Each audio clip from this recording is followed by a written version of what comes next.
की पत्नी गौरी पेट से थी, इसी वजह से वो डिलीवरी के लिए अपने मायके आ गई थी। कालिया गौरी का भाई था और उसकी बीवी सोनी भी दूसरी बार पेट से थी।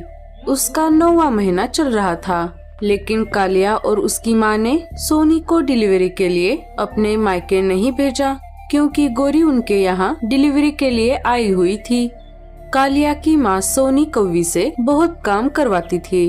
घर का सारा काम अकेली सोनी को ही करना पड़ता और गौरी पूरे दिन बस एक जगह पर बैठकर आराम करती रहती। 9वां महीना होने के बाद भी उसकी किसी को भी दया नहीं आई। अरे ओ कलमुही, घोंसले के जमीन पर लगा हुआ गोबर जगह जगह से निकल रहा है।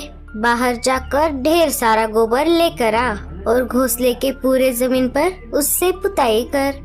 माँ जी, आपको तो पता ही है मैं पेट से हूँ और मेरा 9वां महीना चल रहा है। अब मुझसे ज्यादा झुककर काम नहीं होता और मुझसे भारी सामान भी नहीं उठाया जाता। क्या आप ये काम मेरी जगह किसी और से करवा सकती हो? तभी गौरी कौवी वहाँ पर आ जाती है। किसी और से मतलब? क्या तुम्हें ये लग रहा है कि ये काम मैं करूं? देखो ना मम्मी, ये कलमुही मुझे गोबर में हाथ गंदे करने को कह रही है। बदतमीज, तेरी इतनी हिम्मत, तू मेरी बेटी से काम करवाएगी? अरे नहीं नहीं माँ जी, मेरे कहने का वो मतलब नहीं था। मैं सब जानती हूँ, तू अभी रुक जा। जब मेरा बेटा घर आएगा तब मैं तेरी ये हरकत उसे बताऊंगी और तूने जो भी कहा है वो सब भी बताऊंगी। थोड़ी ही देर में कालिया घर आ जाता है। तभी गौरी और उसकी माँ कालिया को सोनी के खिलाफ बढ़ा चढ़ाकर बातें बनाकर भड़का देती है। क्यों रे, ज्यादा जबान लड़ाती है? कालिया सोनी की एक नहीं सुनता और उसे डंडे से बहुत मारता है। जब सोनी नई नई शादी करके उस घर में आई थी तब उसकी सासू माँ उससे बहुत अच्छा बर्ताव करती थी। कालिया भी सोनी से बहुत प्यार करता था, लेकिन जब सोनी पहली बार पेट से रह गई तब उसकी सासू माँ को लगा उसे बेटा ही होगा। बेटी सोनी, अब तुम सिर्फ आराम करो, घर का सारा काम मैं अकेले कर लूंगी। कालिया ने भी सोनी को किसी भी चीज की कमी नहीं होने दी। धीरे धीरे दिन बीतने लगे और कुछ महीनों बाद सोनी ने एक प्यारा सा अंडा दे दिया। बेटी, अब मुझसे रहा नहीं जा रहा, मुझे जल्द से जल्द मेरे पोते का मुंह देखना है। अरे माँ जी, हमें नहीं पता इस अंडे में लड़का है या लड़की, लेकिन कोई भी हो मैं उससे उतना ही प्यार करूँगी। नहीं नहीं, मुझे पता है इसमें लड़का ही होगा, तू बस इस अंडे का अच्छे से ध्यान रख। कुछ दिन और गुजर जाते हैं और एक दिन उस अंडे में से एक प्यारा सा बच्चा बाहर आ जाता है। उस अंडे में लड़के के बजाय एक लड़की होती है। उसे देखते ही सोनी की सासू माँ गुस्से से आग बबूला हो जाती है। हाय रे मेरी फूटी किस्मत! अरे ओ कलमुही, मैंने तुझसे ऐसा क्या मांगा था? सिर्फ एक पोता ही तो मांगा था। अब आस पड़ोस के पंछी मुझे कितना ताना मारेंगे। तूने हमें कहीं पर भी मुंह दिखाने के लायक नहीं छोड़ा। जिस दिन उस अंडे से वो बच्ची बाहर आ गई, उस दिन से सोनी कौवी की जिंदगी बद से बदतर हो गई।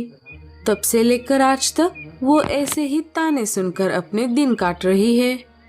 भाभी, पहली बार तो आपने हमें धोखा दिया, लेकिन अब इस बार हमें लड़का ही चाहिए। वो तो मेरे हाथ में नहीं है, ना उस बार था ना इस बार है। आप भी तो एक लड़की हो और पेट से भी हो। अगर आपको लड़की हुई तो क्या करोगी आप? सोनी के ऐसा कहते ही गौरी बहुत गुस्सा हो जाती है और ये बात जाकर अपनी माँ को बताती है। क्यों री, ज्यादा जबान लड़ाती है? अब तो तेरी खैर नहीं। गौरी और उसकी माँ मिलकर सोनी को बहुत मारती है। जैसे जैसे सोनी के प्रेगनेंसी के दिन बीत रहे थे, उसकी सासू माँ टेंशन में आ रही थी। उसे लग रहा था इस बार भी उसे लड़की ही होगी। एक दिन गौरी की माँ और गौरी एक तांत्रिक के पास आ जाते हैं और उससे सोनी के बारे में पूछते हैं। उस पर तांत्रिक कहता है, तुम्हारी बहू को फिर से एक बार लड़की ही होगी और तुम्हारी बेटी को एक प्यारा सा बेटा होगा। जैसे ही तांत्रिक ने ये बात कही, गोरी के माँ के दिमाग पर मानो भूत सवार हो गया। घर आते ही उसने सोनी और उसकी बेटी मुन्नी को घर से बाहर निकाल दिया।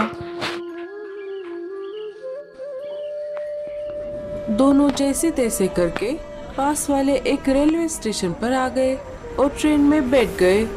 जब ट्रेन शुरू हो गई तब खिड़की से ठंडी ठंडी हवाएं आने लगी। जब ट्रेन की रफ्तार तेज हो गई तब अचानक से सोनी के पेट में जोर से दर्द होने लगा। तभी मुन्नी ने पास में बैठे हुए पक्षियों से मदद मांगी, लेकिन किसी ने भी उनकी मदद नहीं की, उल्टा उन्हें आने वाले स्टेशन पर उतार दिया।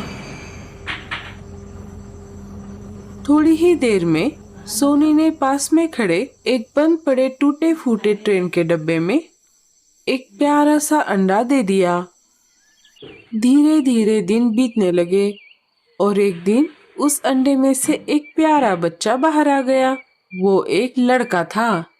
माँ, ये मेरा छोटा भाई है, मैं इसका बहुत अच्छे से ख्याल रखूंगी। सोनी अपनी बच्चों का पेट पालने के लिए मिट्टी के खिलौने बनाकर ट्रेन में बेचती थी। इधर गोरी कौवी का भी प्रेगनेंसी का आखिरी महीना चल रहा था। एक दिन गोरी ने भी एक अंडा दे दिया और थोड़े दिन गुजर जाने के बाद उस अंडे में से भी एक बच्चा बाहर आ गया। जब गोरी की माँ ने उस बच्चे को पहली बार देखा, उसे तो चक्कर ही आ गया, क्योंकि वो एक लड़की थी। अरे बेटी, ये क्या हो गया? जब ये बात तेरे पति को पता चलेगी तो अनर्थ हो जाएगा। जब तू इस बच्ची को लेकर तेरे ससुराल वापस जाएगी, तब अगर उन्होंने तुझे घर में लेने से इनकार कर दिया तो क्या होगा? मैं तो कहती हूँ तू इस बच्ची को ले जाकर कहीं दूर छोड़कर आ। हाँ माँ, तुम सही कह रही हो, मैं ऐसा ही करती हूँ। गोरी उस बच्ची को लेकर उसी स्टेशन पर आती है जहाँ सोनी कौवी खिलौने बेचती थी। चलो, ये स्टेशन बहुत दूर है, अब इसे यहीं छोड़ देती हूँ। बेटी, तुम यहीं रुको, मैं तुम्हारे लिए चॉकलेट लेकर आती हूँ। ठीक है मम्मी। गोरी उस बच्ची को वही स्टेशन पर छोड़ देती है। वो बच्ची बहुत देर तक वही स्टेशन पर बैठकर अपने माँ के वापस आने का इंतजार करती रही, लेकिन वो नहीं आई। माँ, तुम कहाँ पर हो? तुम कहाँ चली गई माँ? मुझे बहुत ठंड लग रही है माँ। धीरे धीरे रात हो गई और स्टेशन सुनसान हो गया। तभी अकेली बच्ची को देखकर कुछ शिकारी पंछी उसके पास आ गए। अरे बच्ची, क्या हुआ? क्या तुम खो गई हो? तुम्हारे मम्मी पापा कहाँ हैं? चलो, हम तुम्हें तुम्हारे मम्मी पापा के पास लेकर चलते हैं। मुझे नहीं आना, मेरी मम्मी मेरे लिए चॉकलेट लाने गई है। अले ले ले, चॉकलेट लाने गई है? लेकिन तुम्हें यहाँ अकेले छोड़कर वो कैसे चली गई? उसे तुम्हें साथ लेकर जाना चाहिए था। कोई बात नहीं, तुम्हारे मम्मी के आने तक हम यहीं रुकते हैं। सोनी कौवी ये सब पास वाले एक पिलर के पीछे छुपकर देख रही थी। तभी वो वहाँ पर आ जाती है। लो, आ गई उसकी माँ। अब चलो, जल्दी से यहाँ से खिसको, वरना मुझे पुलिस को बुलाना पड़ेगा। सोनी चिड़िया ने उन शिकारी पंछियों को बहुत बार मजा चखाया था। इसी वजह से सोनी चिड़िया को देखते ही शिकारी पंछी वहाँ से 9-2-11 हो गए। अरे बेटी, इतनी रात को तुम यहाँ पर अकेली क्या कर रही हो? बच्ची सारी बात सोनी को बताती है। उसकी बातें सुनकर सोनी सारी बात समझ जाती है। बेटी, तुम डरो मत, मैं तुम्हें कोई नुकसान नहीं पहुँचाऊंगी। चलो मेरे साथ, यहाँ अकेले रहना खतरे से खाली नहीं है। थोड़े दिन गुजर जाने के बाद जब कालू गोरी से मिलने उसके मायके आ जाता है, तब गोरी उसे सारी बात बताती है। अरे गोरी, ये तुमने क्या कर दिया? तुमने हमारी बेटी को ऐसे स्टेशन पर छोड़कर बहुत बड़ी गलती कर दी। तुमने ऐसे सोच भी कैसे लिया कि बेटी होने पर मैं तुम्हें घर से निकाल दूंगा? तुमने मुझे एक बार भी बताना जरूरी नहीं समझा? मुझे माफ कर दीजिए कालू जी, मुझसे बहुत बड़ी गलती हो गई। जैसा हमने हमारे भाभी के साथ किया, मुझे लगा मेरे साथ भी वैसा ही होगा। सासू माँ, ये सब आपकी वजह से हुआ है। आप उम्र में हम सबसे बड़ी हो। अगर आप ही ऐसा करोगी तो हम छोटे आपसे क्या आदर्श लेंगे। आपको आपकी करतूत के लिए ऊपर वाला कभी माफ नहीं करेगा। कालू समय ना गवाते हुए गोरी को लेकर उसी स्टेशन पर आ जाता है। वो अपनी बेटी को इधर उधर ढूंढने लगते हैं, लेकिन उन्हें वो कहीं पर भी नहीं मिलती। आखिर में उन्हें सोनी चिड़िया उस स्टेशन पर खिलौने बेचती हुई नजर आती है। अरे भाभी, आप कैसी हो?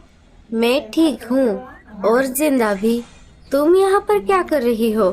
गोरी सारी बात सोनी को बताती है। भाभी, हमसे बहुत बड़ी गलती हो गई। न जाने मेरी बेटी कहाँ पर होगी। आओ आओ मेरे पीछे पीछे। सोनी उन दोनों को अपने ट्रेन के घर के पास आ जाती है। आते ही गोरी ने देखा उसकी बेटी सोनी चिड़िया के बच्चों के साथ खेल रही थी। जैसे ही उसने अपनी माँ को देखा, वो गोरी की तरफ आ गई। माँ तुम कहाँ चली गई थी? गोरी अपनी बेटी को गले लगाकर बहुत रोने लगी। भाभी, हमें माफ कर दीजिए, हमसे बहुत बड़ी गलती हो गई। आप अभी वापस घर चलिए। कालिया भैया और माँ आपकी राह देख रहे हैं। अब मैं उस घर में कभी भी वापस नहीं आऊंगी। और माँ जी से कह देना, उन्हें पोता हुआ है।